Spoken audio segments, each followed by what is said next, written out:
Enoch Burke is back in jail for the third time for breaching a court order. The school teacher has already spent more than 400 days in Mountjoy prison for failing to obey an injunction directing him to stay away from Wilson's Hospital School in County Westmeath. He was released in June after the school closed, but has been attending at the school again since it reopened last month. He says the court is denying his religious belief. Professor Tom O'Malley is with us. He's a retired lecturer in law at University of Galway. Professor O'Malley, good morning. Thanks for speaking to us today. Good morning, Gavin. What do you make of this case? Well, I mean, it's the most unusual one, and obviously it's a matter of concern that somebody has spent 400 days in an overcrowded prison despite not having been convicted of any criminal offence. And again, it's just important to stress that it isn't a question of somebody being in prison for having, if you like, violated the criminal law, which is why the vast majority of people are in prison, but it's because of being in what we call civil contempt of court. Now, unfortunately, contempt of court law is riddled with various uncertainties, but essentially what we can say with some certainty about civil contempt is that it arises when a court makes an order directing you to do something and you refuse to do it and make it clear that you don't intend to comply with the order. Well, then the only option, really, the only enforcement option is to send the person to prison until such time as they are willing to comply with the order. So therefore we very often describe the kind of imprisonment that Mr. Burke is now going through as coercive in nature. It's intended, if you like, to force him to comply with the order, and it's really up to himself to decide whether he does or not. He can be released from prison at any time if he gives an undertaking that he will, in fact, comply with the injunction to stay away from the school in question. Is it fair, though, in your view, to lock someone up for an indefinite term?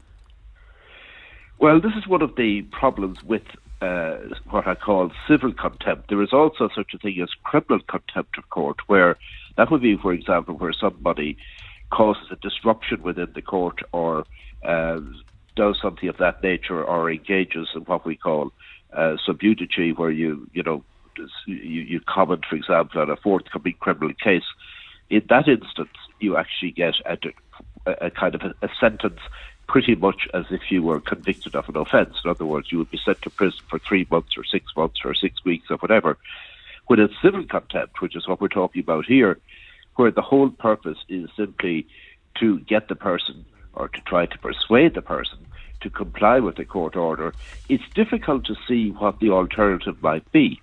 Now, there has been one alternative, I suppose, tried out in this case, if I understand it correctly, and that was at one point he was made subject to a fine for each day that he was in breach of the order. There is a difficulty, however, about whether those fines or how one might go about enforcing those fines. Because normally with a criminal fine, let's say if you're fined for a road traffic offence or something like that and you don't pay it, there is legislation in place since 2014 that allows, for example, for the fine to be collected by way of deducting it from your wages or seizing your property or whatever. But that seems to apply only to fines that are imposed for criminal offences. How you might collect a fine imposed for civil contempt of court isn't at all clear at the moment. He was sacked from the school in January 2023, but he's appealed the dismissal and he remains on full pay pending the hearing of the appeal. This case has gone on now for over 2 years and it's costing a lot of money. How else could it be resolved in your view?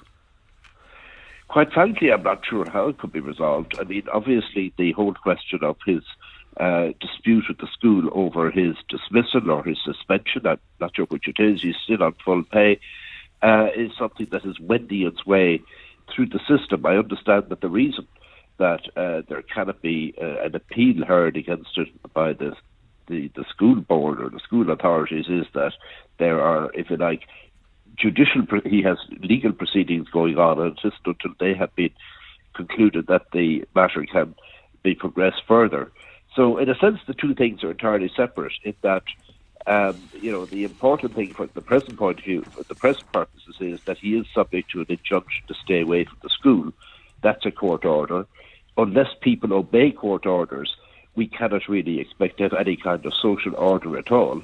And there has to be some kind of system whereby people can be sanctioned, or at least coerced or persuaded as much as possible to obey them. And unfortunately, beyond imprisonment, and I think the courts would do anything to avoid imprisoning somebody like that if they could, because it's a complete waste of time and talent and taxpayers' money, but there doesn't appear to be any alternative to it right now. Tom O'Malley, Professor Tom O'Malley, retired lecturer in law at the University of Galway. Thank you for speaking with us this morning.